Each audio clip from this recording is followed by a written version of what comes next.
देश के ज्यादातर हिस्सों में इन दिनों कड़ाके की सर्दी पड़ रही है। दिन के मुकाबले शाम होते होते ठंड का कहर और बढ़ जाता है।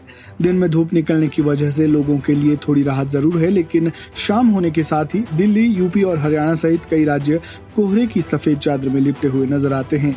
मौसम विभाग के मुताबिक अगले 5 से 7 दिनों में मौसम का ऐसा ही रहने का अनुमान जताया गया है। इस बार क्रिसमस के त्योहार पर भी दिन के समय राहत रहेगी। हालांकि दिसंबर महीने के अंत तक सर्दी और बढ़ सकती है। मौसम विभाग के मुताबिक दक्षिण पश्चिम बंगाल की खाड़ी के ऊपर एक निम्न दबाव क्षेत्र बनने की सूचना दी गई है। इसके अलावा 12 घंटे में उत्तर पश्चिम दिशा में तमिलनाडु और दक्षिण आंध्र प्रदेश तट की ओर बढ़ने की संभावना है।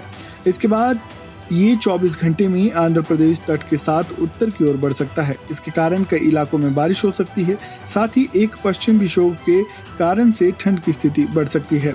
कई इलाकों में ठंडी हवा चलने की संभावना है। IMD के मुताबिक पहाड़ों पर अगले कुछ दिनों तक भारी बर्फबारी की संभावना है। मौसम विभाग के मुताबिक 20 दिसंबर को तटीय आंध्र प्रदेश में हल्की से मध्यम वर्षा की संभावना है। इसके अलावा उत्तर तमिलनाडु, पुडुचेरी और रायलसीमा में भी हल्की से मध्यम वर्षा की संभावना है। IMD ने कहा है कि 20 और 21 दिसंबर उड़ीसा और पश्चिम बंगाल में भी हल्की से मध्यम बारिश हो सकती है।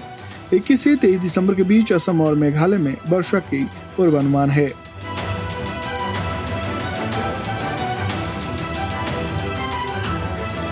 मौसम विभाग के मुताबिक जम्मू कश्मीर, लद्दाख और हिमाचल प्रदेश के अधिकांश हिस्सों में न्यूनतम तापमान 0 डिग्री सेल्सियस से नीचे दर्ज किया गया। वहीं उत्तर भारत के अन्य हिस्सों में न्यूनतम तापमान 1 से 6 डिग्री के बीच बना हुआ है। पंजाब के आदमपुर में न्यूनतम तापमान 2.6 डिग्री दर्ज किया गया, जो देश के मैदानी इलाकों में सबसे कम है। वहीं हिमाचल प्रदेश में 23 दिसंबर तक शीतलहर का अंदेशा जताया गया है। इसके अलावा पश्चिम राजस्थान, पंजाब और जम्मू कश्मीर में भी 25 दिसंबर तक शीतलहर का अलर्ट जारी किया गया है। राजस्थान IMD डायरेक्टर राधेश्याम शर्मा का इस पर क्या कहना है, सुनिए। देखिए, पिछले 2-3 दिनों से राजस्थान में पूर्वी हवाओं के प्रभाव से न्यूनतम तापमान में 1 से 2 डिग्री सेल्सियस की बढ़ोतरी हुई है। आज यदि देखें तो ज्यादातर स्थानों पर न्यूनतम तापमान 2 डिग्री सेल्सियस से ऊपर है, यानी कि जो सीवियर कोल्ड वेव की परिस्थिति थी उसमें राहत है। हालांकि शेखावटी क्षेत्र में कहीं कहीं शीतलहर अभी भी दर्ज हो रही है। आगामी दिनों की यदि बात करें तो हल्की तापमान में गिरावट 1-2 डिग्री सेल्सियस की ओर फिर से हो सकती है अगले 2-3 दिनों में। खासकर शेखावटी क्षेत्र में जो चूरू, सीकर और आसपास के इलाके हैं, इनमें न्यूनतम तापमान फिर से 2 डिग्री या 1 से 2 डिग्री सेल्सियस के करीब रिकॉर्ड हो सकता है।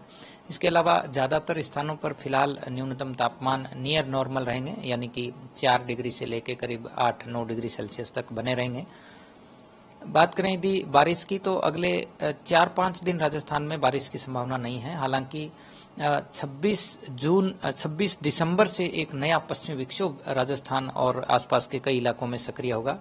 तो इस विंटर सीजन में एक यूं कह सकते हैं कि सक्रिय पश्चिमी विक्षोभ और मेघ गर्जन के साथ कहीं कहीं बारिश की संभावना जो है वो 26 दिसंबर को खासकर दक्षिण पूर्वी राजस्थान के कोटा संभाग और आसपास के इलाकों में हल्की बारिश के रूप में देखने को मिलेगा।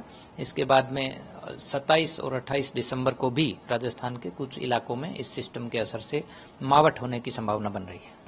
राजस्थान के अलावा पंजाब और हरियाणा में 20 दिसंबर और 22 से 24 दिसंबर को घने कोहरे का अनुमान जताया गया है। उत्तर प्रदेश, पश्चिम बंगाल, बिहार और झारखंड में भी 20 से 22 दिसंबर तक घने कोहरे की संभावना है।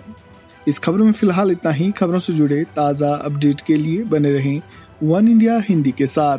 धन्यवाद।